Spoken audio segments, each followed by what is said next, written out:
Buenos días.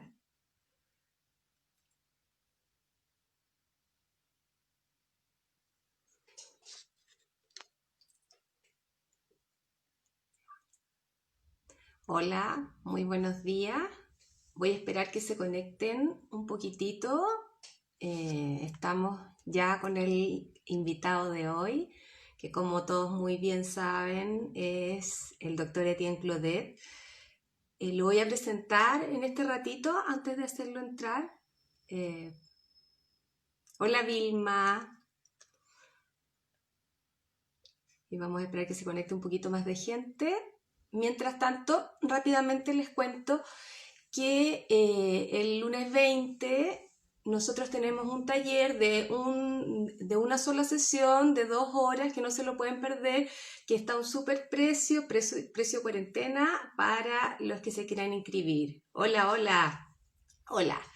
Y ahora voy a pasar, ya estaba esperando un poco que se conectara más gente, pero voy a pasar a presentar a nuestro súper invitado de hoy. Él es médico, es un médico súper reconocido acá en Chile. Es fundador y director de la clínica Intersomos, máster en terapia neural, diplomado en medicina biológica y bioreguladora, diplomado en electroacupuntura de Bol, medicina ortomolecular. Súper invitado de hoy. Estuvo conectadito. Hola, Tien. Hola, hola, ¿cómo están? Amigos de Hoponoponopo.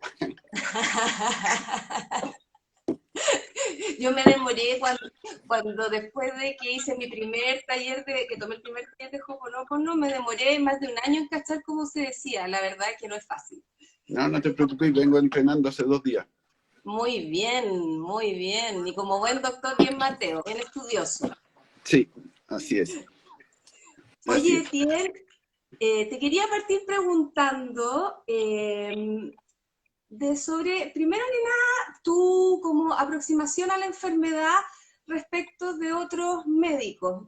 Yo sé que la gente, alguna gente lo debe más o menos saber, pero hay un montón de gente que solo conoce a un médico tradicional que te atiende 5 minutos, te pregunta por un dolor de guata y te da una cosita o te manda a hacer un examen y te da una cosita para el dolor de guata y listo.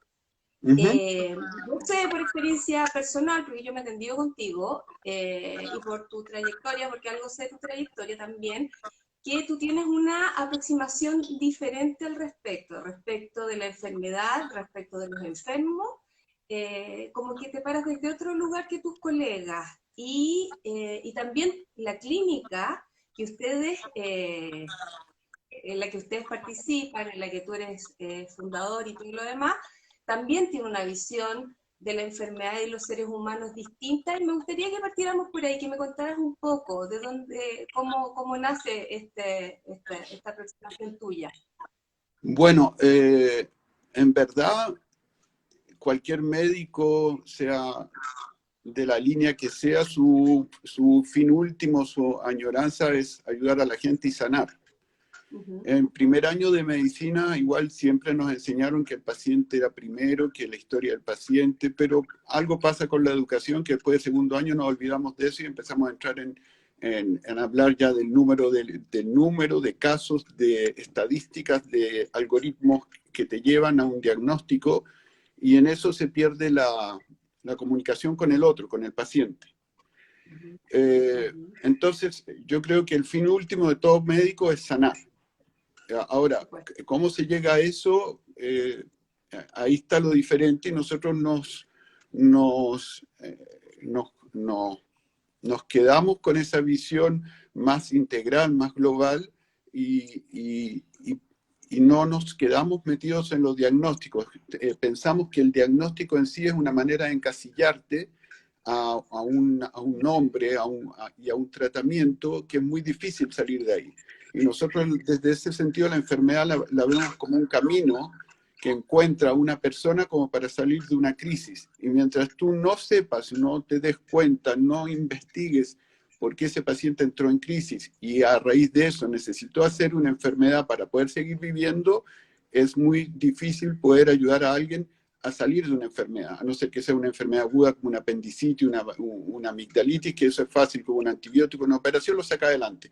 Pero todo lo que es las enfermedades crónicas, que es lamentablemente lo que más se está viendo en la población en general, no hay maneras de sacarlos de ahí si tú no te metes en su historia de vida.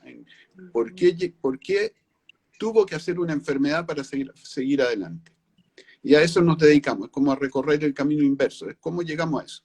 Y a partir de ahí, somos un sistema que tiene más de 70 millones de años de evolución. Si uno es capaz de hacerle ver al organismo que tiene la capacidad de autosanar, uno estimula esos mecanismos. Uno, en verdad, uno da el estímulo, el que sana al paciente. ¿Ya? Eso es la visión que a la gente le llama la atención, esa mirada, pero en verdad es la misma mirada que tenía Hipócrates, que tenían los viejos chinos. No hemos inventado mucho, ojo, escuchamos nomás. Tenemos una máquina muy buena nosotros para diagnosticar que es de la última generación, que se llama el dialogotron. Un dialogotron cuesta mucho conseguírselo. ¿Ya? Es una máquina que te obliga a dialogar con el otro. Por eso le decimos el dialogotron. Entonces, y tenemos también la costumbre de pedir exámenes de sangre, y dentro de exámenes de sangre está, aparte de la glicemia, la creatinemia, pedimos alegremia. Y ahí quedamos, la gente se queda como cachuda, ¿qué es esto de alegremia? Y más de una vez se me ha pasado, y eso parte a la clínica y me mandan a preguntar cómo se mide la alegremia. Pero es una metáfora. ¿Ya? Pero eso es, en definitiva. Eso es. Ok, y se habla de medicina integrativa, bioreguladora, qué sé yo. Tú estás desde la medicina integrativa, bioreguladora. ¿Cuál es tu...? A mí me da gracia eso. Y la relación que tú tienes para mirar desde ahí con las medicinas ancestrales. Me gustaría que hicieras ahí como un enlace. Yo creo que de verdad la medicina es una sola. Y últimamente está de moda de ponerle nombre a las cosas, y algunos se pusieron médicos bioreguladores, que me da un poco de gracia porque parece ser como los Vengadores, ¿no? Bioreguladores, es un poquito pretencioso el nombre. Medicinas biológicas, la medicina alópata también usa medicina biológica ¿cómo se llama? Anticuerpos monoclonales para tratar cierto tipo de cáncer, entonces es medio confusa la historia. Yo prefiero llamarlo medicinas holísticas, medicinas ancestrales, pero en verdad es la medicina que siempre se ha practicado, es preocuparte del otro, preocuparte de qué cosa está manifestando ese organismo, esa psique, esa alma, y desde ahí ayudarlo. Cuidamos mucho la alimentación y nos ayudamos mucho con ciertas herramientas sí que nos dio el siglo XX en cuanto a terapias, que usamos mucho la terapia neural y la homotoxicología. Eso sí, ¿ya? Pero entrar a catalogarse y ponerse un título de médico bioregulador es como los Capitán Marvel, ¿no? Capitán América. Me da risa. Pero yo sé que necesita un nombre, y está bien el nombre, bioregulador, o biológico, holístico. Pero yo me considero médico antes que nada. Etienne Claudette próximamente en todos los cines, no podría ser. Ahora, tú sabes que el año pasado, porque uno habla mucho esto de las medicinas naturales y que son holísticas y todo, pero el año pasado me quebré la mano derecha y yo lo único que quería es que me atendiera el mejor tipo que operara mano derecha de la Mutual de Seguridad. Claro, no quería estar deseando con homeopatía, ni terapia neural, ni por qué me había quebrado la mano. No, quería que me la dejaran tal cual estaba y funciona súper bien. Entonces, cuando uno puede hacer la alianza entre esa medicina científica de última generación y esto ancestral, funciona muy bien. Funciona muy bien. Creo, sí, es la unión de las dos cosas. Además que uno viene de la medicina alópata, yo vengo de la medicina de la universidad, no puedo renegar de eso. No, pues, te hace el que eres. Exactamente. O sea, gracias a todo tu camino eres el que eres y puedes ayudar a dar empujoncitos a la gente para que vaya sanando, vaya descubriendo, vaya viendo dónde mirar. A eso nos dedicamos, entonces a crear conciencia, educación y y a dar los impulsos necesarios para que el otro solito, con las herramientas que él tiene, salga adelante. En ese sentido, uno no anda curando enfermedades, uno no tiene esa capacidad. El que tiene capacidad de sanar es el otro, tiene la genética para hacerlo, tiene los medios para hacerlo, basta con darle el impulso, ¿no? Eso. Se me había olvidado decir que en el chat hoy día, como siempre, está la Marcela Vargas, así que si cualquier cosita por ahí pueden preguntar, la Marcela va contestando, y si no me avisa por WhatsApp y yo le pregunto a Etienne, ¿ya? Así que, como siempre, o estoy yo en el chat o está la Marcela. Te quería preguntar, hablaste, ya la nombraste, sobre la terapia neural. Mucha gente no tiene idea para qué sirve, mucha gente no sabe lo que es. Entonces, me gustaría que explicaras un poco y cuáles son sus mayores y mejores usos, porque como toda terapia tiene sus super pro y también tiene sus limitaciones. Como tú dices, no te vas a ir a armar la mano con la terapia neural. Bueno, esa es la excepción. La terapia neural sirve para todo. No, la terapia neural es hija de la ciencia más pura que hay, es hija de los soviéticos Pavlov y Speransky. Todos conocen por ahí los experimentos de Pavlov, del reflejo condicionado. Los rusos en esa época se dieron cuenta de que uno puede acondicionar un animal. ¿Ya? Tú puedes, y el famoso ejemplo era el perrito de Pavlov, que le daban de comer y le tocaban una campana, le daban de comer y le tocaban una campana, hasta que solamente después le tocaba lo que hacía cuando le daban de comer. Movía la cola, salivaba, secretaba jugos gástricos, a eso se le llamó un reflejo condicionado. Y nosotros somos, por educación, por religión, por patrones familiares, por el país que te tocó, por cultura, somos seres condicionados, nos condicionan a comportarnos de cierta manera incluso dentro de la enfermedad. O sea, si soy diabético voy a tener una tendencia a tener azúcar, voy a andar con la boca seca, me va a bajar la libido, te van acondicionando. Ahora, lo que descubrieron estos rusos fue más bonito todavía, pero que no le convenía ni al comunismo ni al capitalismo, esta otra parte, es que así como uno puede acondicionar un animal, hay una manera de desacondicionarlo para que siga su rutina previa al condicionamiento. Y eso se dieron cuenta que era trabajando con el sistema nervioso autónomo. El sistema nervioso autónomo es, nosotros tenemos un corazón que está encargado de bombear sangre, tenemos un pulmón que está encargado de respirar, tenemos un hígado que está encargado de filtrar, pero no es que cada uno ande anárquicamente funcionando. El corazón dice, puta, yo funcionaba hasta ahora porque ahora estoy cansado, no es así. Hay todo un mecanismo, un engranaje, y ese engranaje, el encargado, el jefe de orquesta, es el sistema nervioso. Entonces, basta que haya una pequeña alteración en ese sistema nervioso y empieza a toda la información a estar alterada, y la información que manda el sistema nervioso a los diferentes órganos se distorsiona. Y la terapia neural justamente consiste en esto que habían descubierto estos rusos, que uno es capaz de mandarle cierto estímulo a este sistema nervioso para que ese sistema nervioso tenga la capacidad de volver a puntos de equilibrio que perdió antes de la enfermedad, antes del acondicionamiento. Y en ese sentido, la terapia neural, claro, obviamente no me iba a reparar la quebradura de la mano, pero sí me permitió recuperar más rápido el sistema nervioso de la mano, sí. Entonces, la terapia neural no tiene no es que hayan enfermedades para terapia neural y otras que no, porque nosotros, la terapia neural jamás ha curado enfermedades, lo que hace es mandar el estímulo para que ese sistema nervioso del otro se acondicione y busque una salida, que la tiene.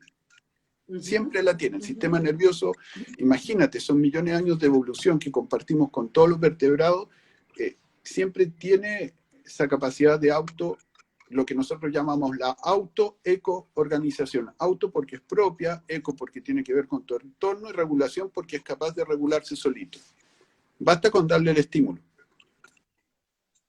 A grosso modo, esa es la terapia neural, y la terapia neural partimos siempre no desde el diagnóstico, porque lamentablemente la gente cuando llega a la consulta llega con un cartel acá que dice fibromialgia, dice diabetes, y es muy loco, porque dice, ¿por qué viene? Y entonces te contesta, no, que tengo fibromialgia. Entonces le dije, sorry, me perdí un capítulo, ¿cómo te llamáis? ¿Qué edad tienes?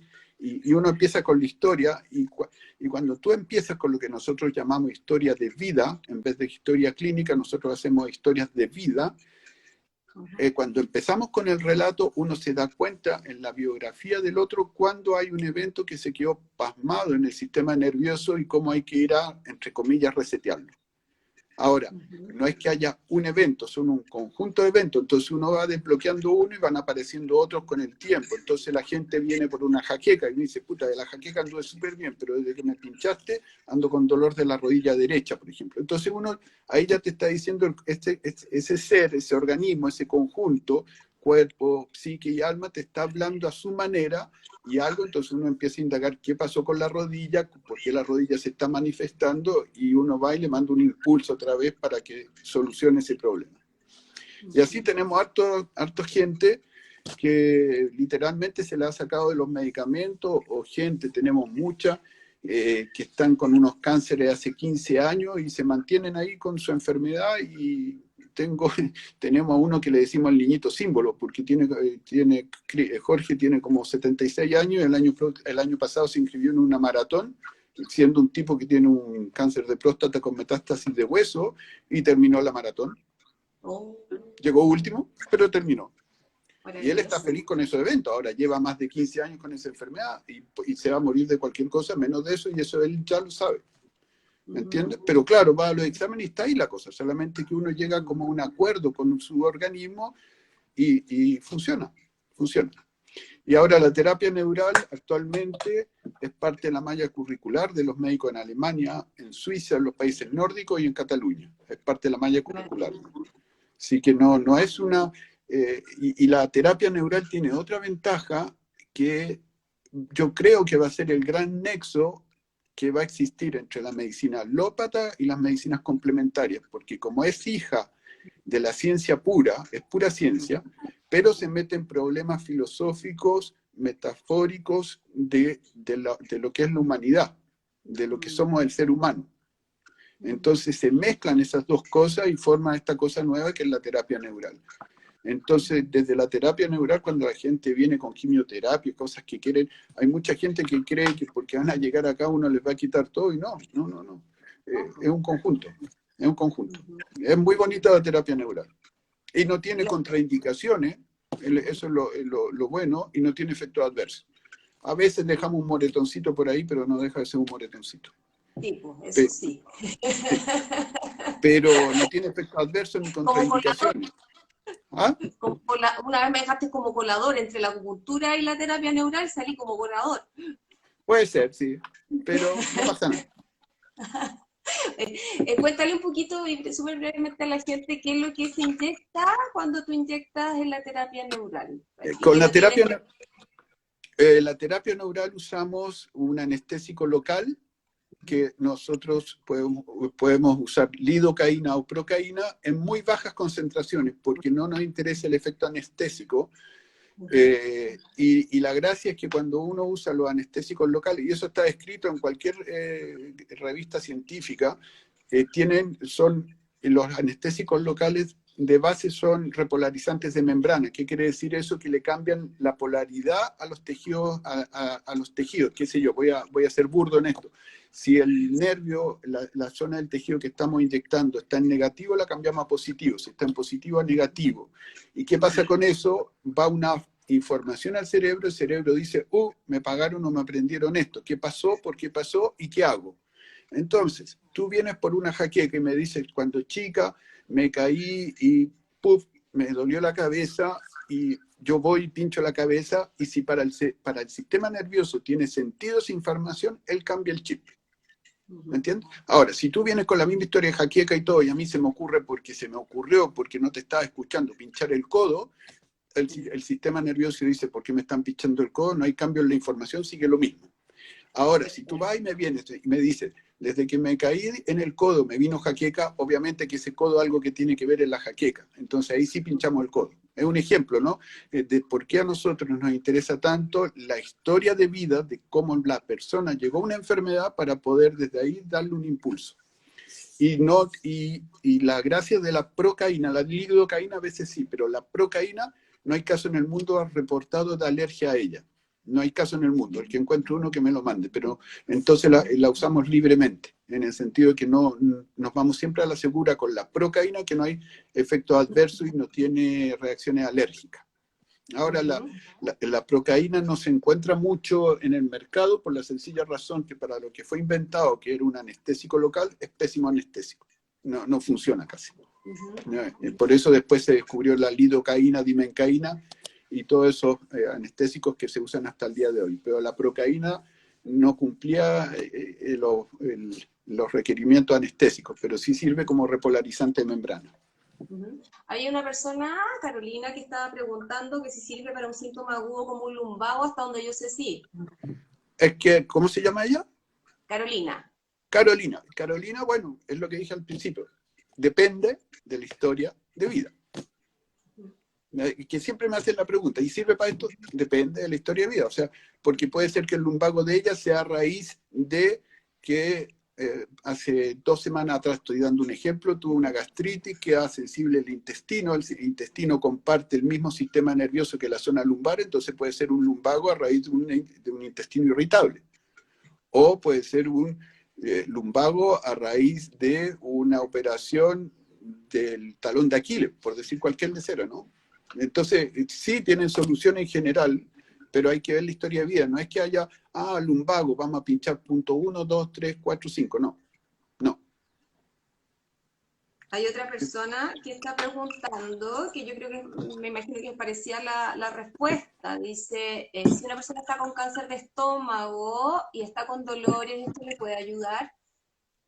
El cáncer, sí, obvio, los dolores, la terapia neural sirve mucho,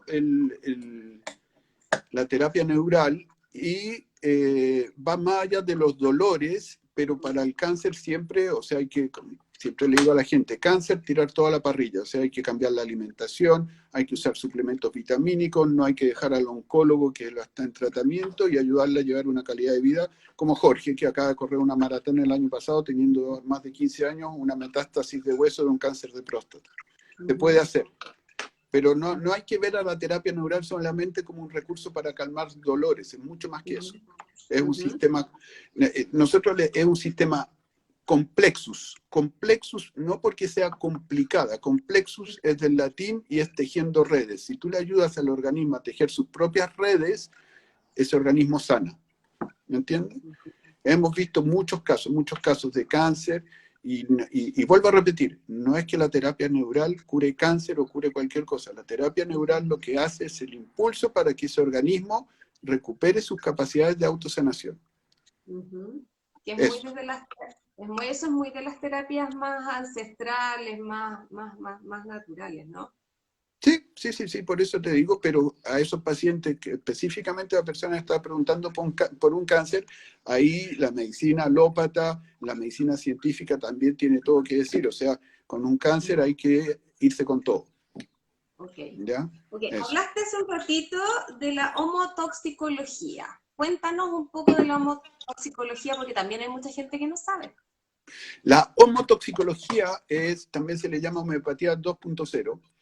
Es una visión de un médico alemán de Reichenberg de los años 50, que el gran problema en la homeopatía unicista es que típico de esa gente que anda con millones de frasquitos y que no se olvida las gotitas ni nada. Entonces, este médico, a grosso modo, se dio cuenta que uno puede usar varios medicamentos homeopáticos en diferentes diluciones para actuar más rápido, disminuir la cantidad de pastillitas y ayudarnos a ¿cómo se llama? Son 3 pilares en general. El primer pilar es desintoxicar el organismo. Segundo pilar es estimular las mitocondrias para aumentar la oxigenación celular. Y la tercer grupo de medicamentos que se usa es para el órgano que está afectado, o hígado, corazón, depende. Ahí ya depende. Pero generalmente son 3 pilares: la desintoxicación, estimular la respiración celular y meterse con el órgano que está afectado. Eso a grosso modo. Y la homotoxicología tiene su definición que uno pasa por 6 etapas de enfermedad que son de impregnación, de diferentes etapas de cómo se va complicando un órgano, un sistema a medida que va apareciendo la enfermedad. Y mientras más rápido seamos capaces de detectar en qué fase está, mejor es el pronóstico, porque podemos actuar simplemente limpiando un hígado, limpiando un riñón, y la persona sale adelante. Y para eso es fundamental volver a lo otro, a la historia de vida. O sea, ¿por qué esa persona llegó a consultarte ese día? Más allá del lumbago. Eso. Eso es la homotoxicología. Esa es la que es muy bonita y muy efectiva.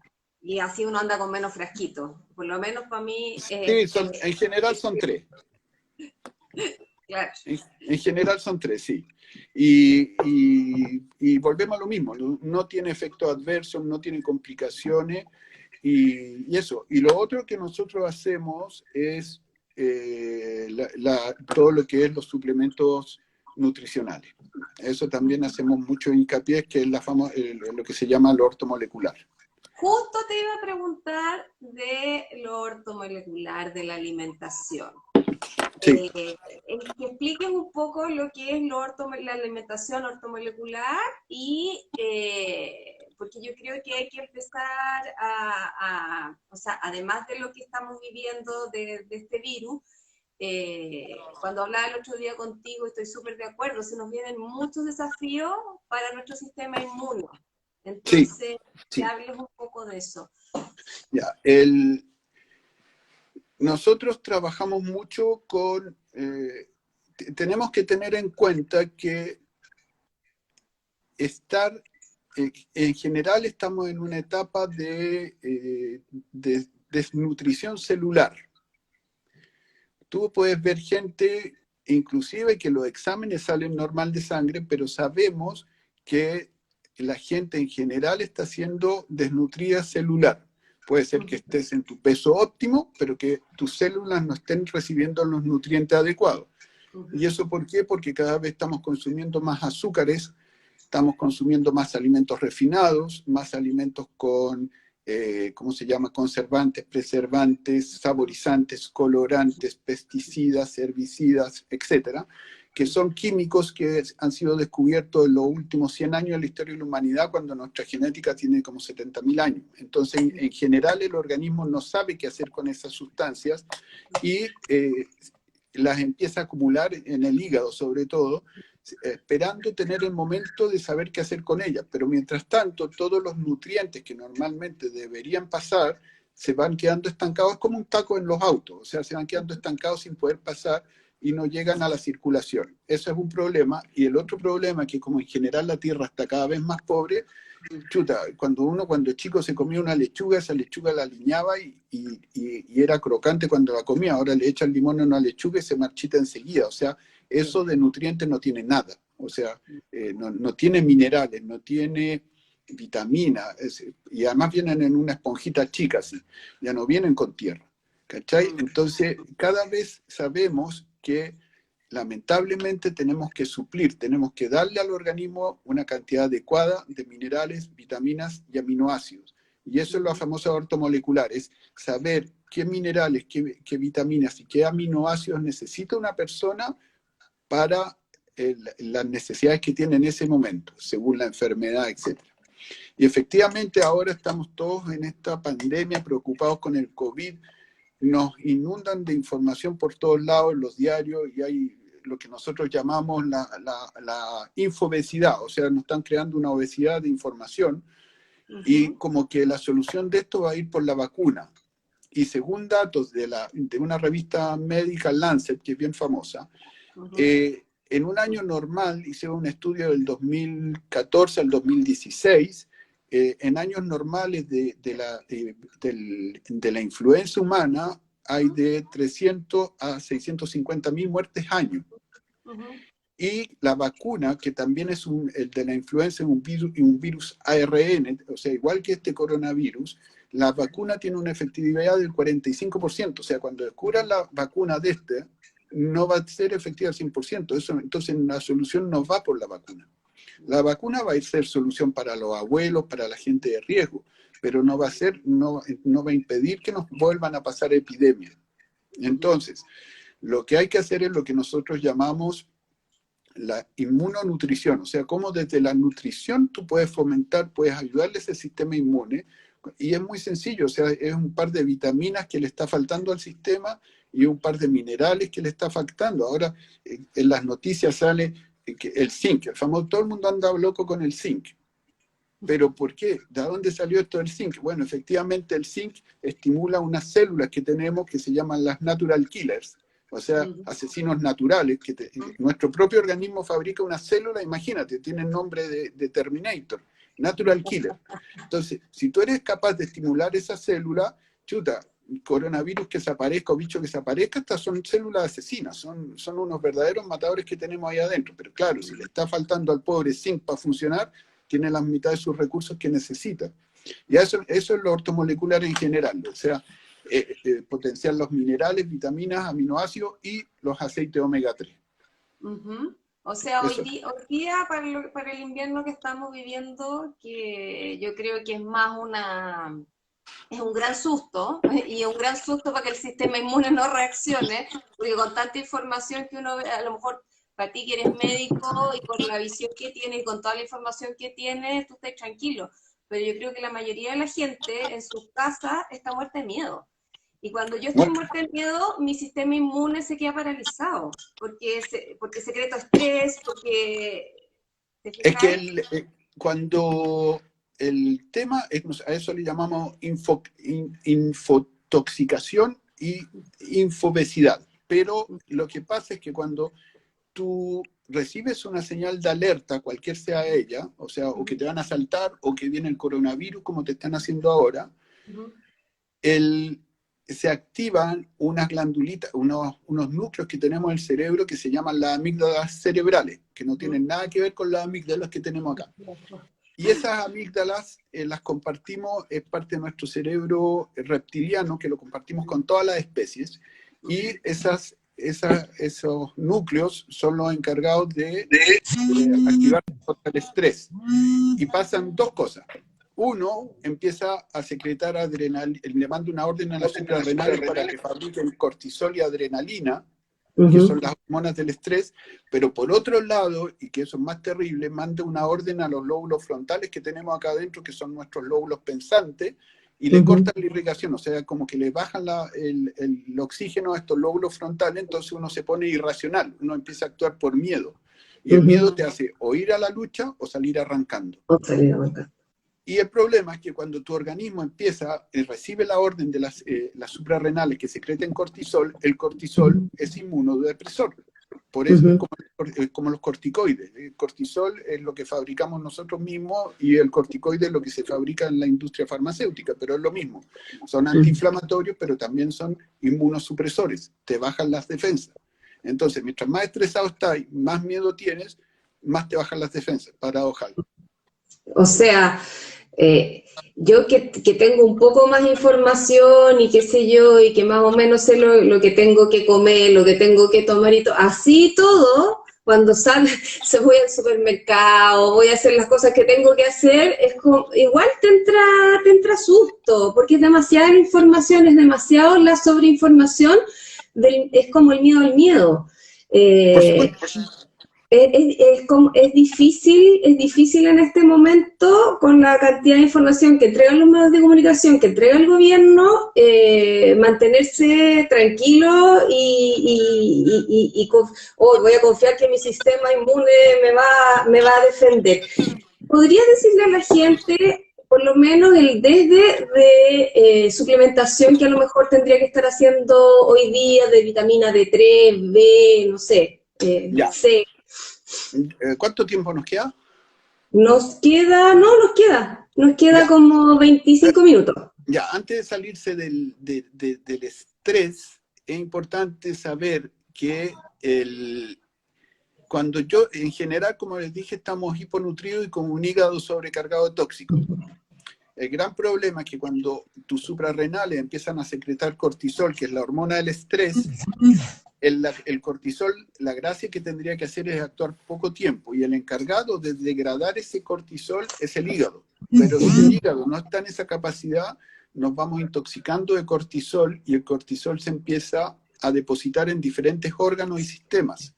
Okay. Y se está hablando ahora de lo que se llama el estrés tisular. Depende de dónde se vaya depositando ese cortisol, qué tipo de estrés va uno a padecer. Y lo que le pasa, por ejemplo, mucho a los deportistas de alto rendimiento que se pasan, el Alexis Sánchez, cualquier futbolista, se pasan rompiendo los ligamentos. ¿Pero por qué? Porque esos órganos están impregnados de cortisol y están con un estrés tisular. Entonces tienen más capacidad de romperse porque el cortisol debilita las paredes. Y uno de los problemas que se está viendo es que ese cortisol también se puede, y acá yo creo que mucha gente le va a hacer sentido, se puede, pues, el cortisol ayuda también a transformar las hormonas tiroideas. Entonces, ahora tenemos mucha gente que vemos en la consulta con el famoso hipotiroidismo subclínico.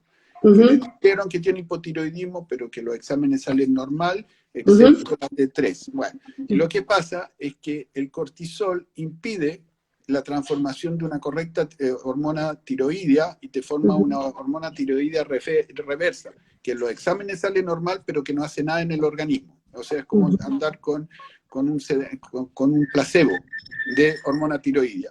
Y mientras haya un exceso de cortisol, la tiroides no transforma bien esa hormona y por ende no hay, aunque salgan los exámenes que sale T3, pero en verdad se llama T3 reversa, que ahora los europeos y los norteamericanos son capaces de detectarla en los exámenes. Todavía no ha llegado a Chile poder detectar esa hormona 3 reversa. Mira.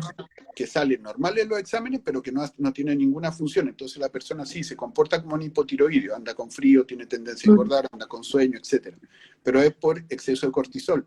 Y el problema que tienen los europeos es que siguen dando, y los norteamericanos, Eutirox, y la solución no va por ahí. Pero bueno, eso era en cuanto... Y lo otro que produce cuando hay un exceso, también es interesante, de cortisol, el cerebro empieza a fabricar más histamina, que de por sí es un neurotransmisor irritante y que te baja la concentración. Y muchos niños después los llevan al médico porque andan con déficit atencional, les meten Ritalin y el problema es que no es que tengan déficit atencional, sino que andan con un exceso de estrés por las pantallas de televisión, por las sobreexigencias de los colegios, o bueno, pues ahora mismo con esto de la pandemia. Entonces hay que tener cuidado con el famoso cortisol, porque efectivamente cuando no es bien, cuando empieza a ser crónica su secreción, empieza a traer muchos problemas asociados y vamos viendo gente polimedicamentada, pero por estrés, no porque tengan alguna enfermedad de base. Entonces, ojo con el déficit atencional también, porque eso también es producido mucho por el exceso de cortisol. Entonces, hay que desintoxicar, más bien. ¿Ah? Ahí más bien hay que desintoxicar el organismo. Claro, y ahí para eso sirve la famosa homotoxicología, con estos preparados que te dije que son para limpiar hígado, limpiar sistema linfático, limpiar sistema renal y ayudarle a desintoxicar al organismo. Sí, pues la homotoxicología nos da mucho esa posibilidad, y los suplementos vitamínicos, que era lo que querían hablar ahora. ¿Cómo se llama? En esto de la suplementación para potenciar el sistema inmune, hay un grupo de vitaminas, que la vitamina A, depende de la vitamina, lo que tú quieras hacer, cuál vas a usar. ¿Ya? Y ahora que está de moda esto del coronavirus, sí, bueno, la vitamina A que te ayuda con todo el desarrollo pulmonar, la vitamina D que te ayuda a optimizar tu sistema inmunológico, la vitamina B12 que ayuda a apagar los genes que son proinflamatorios, y la que a nosotros siempre nos gusta, es nuestra amante, es la maravilla, uno la lleva por todos lados, la famosa vitamina C. La vitamina C, esa te da para un programa entero, pero hay que saber que la vitamina C somos el único animal, junto con, esto es muy divertido, somos el único animal, junto con los cerdos y los murciélagos, que perdimos la capacidad de sintetizarla, dependemos 100% del aporte externo.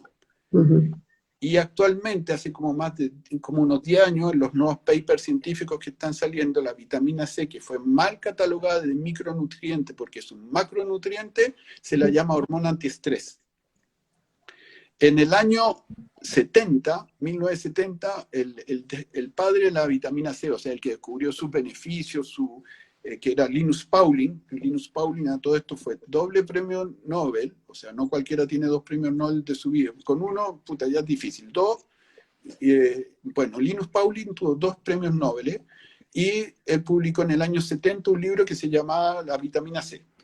Ujú. Y resulta que los norteamericanos leyeron ese libro y en el año que siguió a la publicación del libro aumentó el consumo por los norteamericanos de un 300% de vitamina C. Y 3 años después, todo esto es estadística, ojo, se dieron cuenta en los institutos de estadística que habían bajado el número de infartos y muertos del corazón en un 30%. Y no había nada en la dieta de los norteamericanos que había cambiado, excepto el aumento en el consumo de la vitamina C. Ujú. En un 300%, o sea, una barbaridad. Cuando te dicen que hay que consumir con suerte 1000 gramos, nosotros de verdad estamos muy lejos de esa dosis. Ujú. Y entonces, después de eso,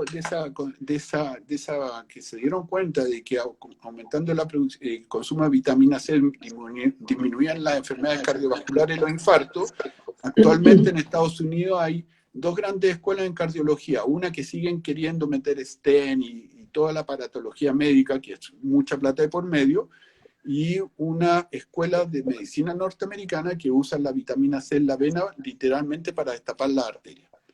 Porque el problema es que cuando la vitamina C se la conoce por el famoso escorbuto. La vitamina C uno se da cuenta, todas las vitaminas uno se da cuenta que faltan cuando empiezan las enfermedades carenciales. Y una de las enfermedades carenciales asociadas a la vitamina C era el escorbuto, lo que le pasó a los conquistadores cuando llegaron a América, que se les desangraban, se morían desangrados. Y se dieron cuenta que poniendo un poco de limones en los viajes, eso suplementaba la vitamina C para evitar el escorbuto. Pero ahora nosotros estamos hablando ya, el escorbuto es muy raro verlo como tal, en algunos países de África todavía se ve, pero el escorbuto como tal ya es muy raro ver a una gente sangrando porque le falta vitamina C. Pero ya sabemos que hay lo que se llama el microescorbuto. ¿Y qué pasa?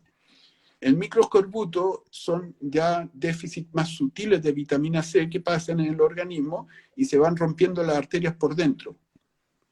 Cuando se rompe una arteria, viene todo el sistema y vienen las plaquetas a reparar esa que nos pasa todo el rato a todos, ojo, a todos. Y van las plaquetas y reparan eso, pero al hacer las plaquetas una costra dentro de una arteria, en vez del flujo de la sangre ser laminar, empieza a tener turbulencia. Y después, en esas turbulencias, ahí se empiezan a agarrar las moléculas de colesterol. Entonces, en los años 70, mirando al microscopio de eso, le echaron la culpa al colesterol. Y por eso tienen todos estos medicamentos que ahora se usan para el colesterol, pero nunca han servido para evitar los infartos. Y por eso esta escuela de norteamericanos ahora está usando la vitamina C a la avena, justamente, para evitar el microescorbuto. Es muy bonita la historia de la vitamina C. Gran parte de...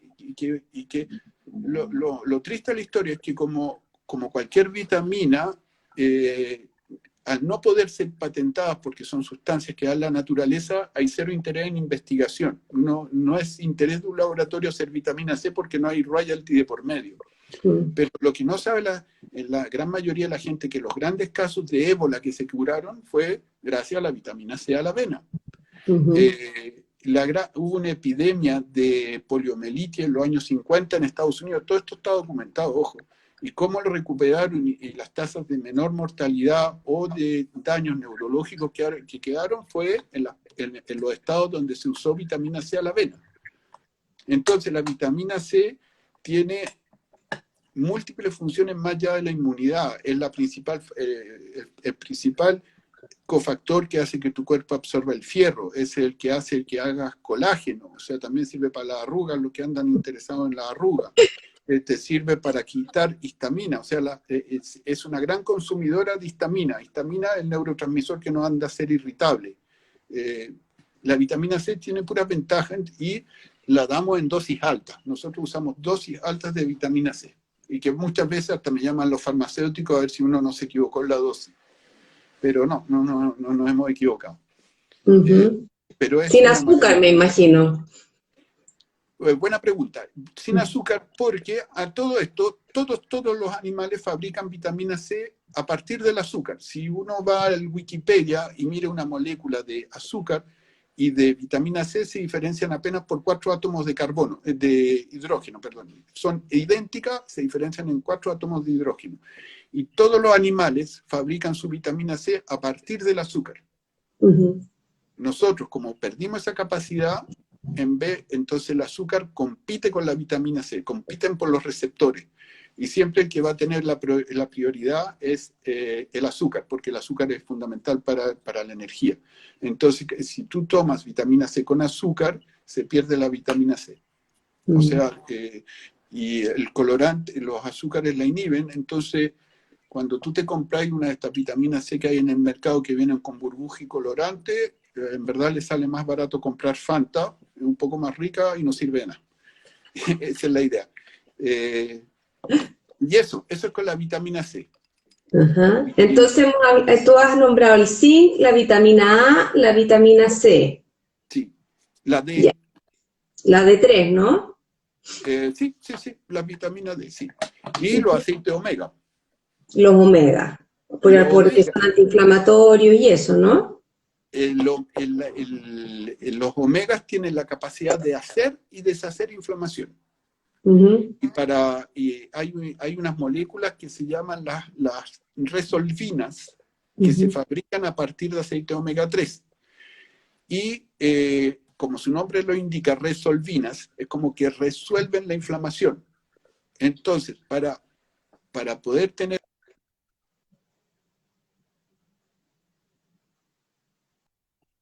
un buen sistema de solucionar la inflamación, tenemos que tener estas resolvinas que dependen de los aceites omega 3.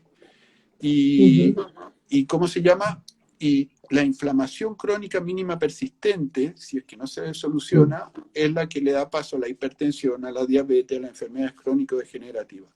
Y para que el omega 3 funcione y tenga toda su capacidad y todas las gracias que dice el folleto que hace, necesita sí o sí de su amante, y su amante es la vitamina C. Por eso esas dos van siempre juntas. Porque si no, el omega 3 no puede hacer todo lo que dice el folleto que hace. Por puro que sea.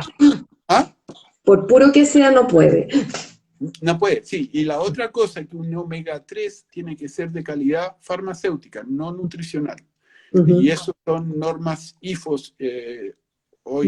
Sí, tienen que tener un sello de calidad, porque si no, ojo con los omega 3 que venden barato en promociones, que si no, eso tiene metales pesados y es lo más tóxico que hay. Así que el omega 3 tiene que ser de calidad farmacéutica, que se llama. Y eso se consigue en farmacia, sí. Pero tiene que ir con su amante. Oye, Tien, algunas personas preguntaron hace un ratito algunas cosas, a ver si alcanzas a contestarle. Preguntaban, por ejemplo, si la terapia neural servía para personas de cualquier edad, es decir, ejemplo, niños. Sí, o sea, a mí nunca me ha gustado pinchar niños. Entonces, lo que se hace con los niños, hay dos métodos. Uno, me hago amigo de ellos y les digo exactamente qué va a pasar, que ellos decidan si quieren un pinchacito. Y en general, nos demoramos un poquito más por un punto, pinchando siempre un mismo punto, que yo sé que no duele, aunque ese punto no tenga nada que ver por lo que ellos vengan, ojo. Y después a la otra sesión, los hago venir como a la semana. Obviamente que no se les cobre esa sesión porque es parte del cuento. Les digo ya, pero yo te dije que la otra vez no dolió, va a doler un poco, ¿puedo? Y te dejan. O sea, si uno le explica bien a los niños de qué va a pasar, no hay problema. Y las guaguas uno va tan rápido que, claro, lloran después cuando ya se dieron cuenta que terminamos de pincharlas, pero que va muy rápido. Y en las guaguas que me haya tocado pinchar, en general es siempre lo mismo, son los problemas de estreñimiento que tienen por las dietas. Entonces pinchar la guatita es muy fácil, va rápido, el abdomen de una guagua es tan chico que son 3, 4 pinchazos que no se dio ni cuenta y ya está llorando, ¿cachai? Pero los más complicados yo te diría son los niños entre 5 y 10 años. Después los adolescentes uno se hace amigo, pero sí, todo se pincha. Ya, o sea, sirve para cualquiera. Sí. Sirve para cualquiera. Preguntaban si sirve para el vitiligo, una persona con vitiligo. La respuesta es la misma que para el lumbago. La terapia neural es tratamiento y diagnóstico. ¿Y por qué se considera una terapia de diagnóstico? Porque si yo hago una buena historia de vida y entendemos dónde está el punto de inflexión de la enfermedad y uno es capaz de resolver ese punto, se resuelve el vitiligo. No quiere decir que tengamos una solución para el vitiligo, que quiere decir que para esa persona encontramos por qué ella necesitó hacer un vitiligo. ¿Se entiende la diferencia, no? O sea, por eso la terapia neural es considerada tratamiento y diagnóstico. Porque si yo soy capaz de la historia clínica sacar y pinchar un punto y con eso soluciono la enfermedad, no quiere decir que ese punto sirva para el vitiligo. Quiere decir que para esa persona le ayuda a resolver su vitiligo, su lumbago, lo que sea. Entonces, volvemos a siempre la respuesta, pregunten por la enfermedad que pregunten, es la historia de vida. Ajá. Preguntaban también si sirve para la depresión. Mucho, sí, en verdad sí. Y la depresión, volvemos a lo mismo, porque es la historia de vida. Las depresiones para nosotros, va a parecer medio fanfarronero lo que voy a decir, nos resultan relativamente sencillas, pero es no porque tengamos la magia de hacerlo, ojo, sino simplemente porque somos capaces de escuchar al otro. Y mucha gente ya, con el solo hecho de escucharla, esa persona empieza a sanar, independientemente que después tú sí, agua bendita, terapia neural, homeopatía, lo que sea, pero es porque escuchamos mucho. Y solidarizamos mucho, o sea, uno se compenetra con el dolor del otro y a partir de ahí después, claro, mandamos un pinchacito y todo, y cuando son depresiones más jodidas uno usa el ortomolecular y funciona muy bien. Preguntaron artritis también. La gente. Volvemos a lo mismo, sí. O sea, todas las preguntas son sí, pero depende de la historia de vida, ojo, no. Entonces, no hay que haya un atlas o un vademecum que me diga para... No.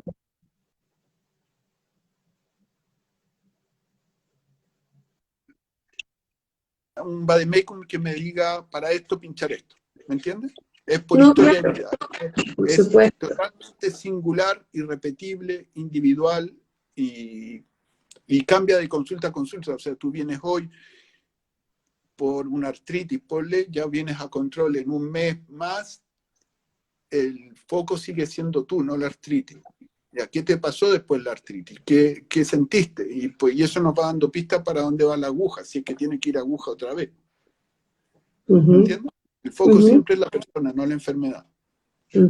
Oye, Tien, y en esto que estamos, en este contexto que estamos, lo que viene, ¿hacia dónde tenemos que estar mirando? ¿Qué tenemos que estar en esto que es suplementar a lo mejor para fortalecer el inmune? ¿Tenemos que estar desintoxicando? Para ti como médico y para la gente que nos mira, ¿hacia dónde deberíamos estar mirando?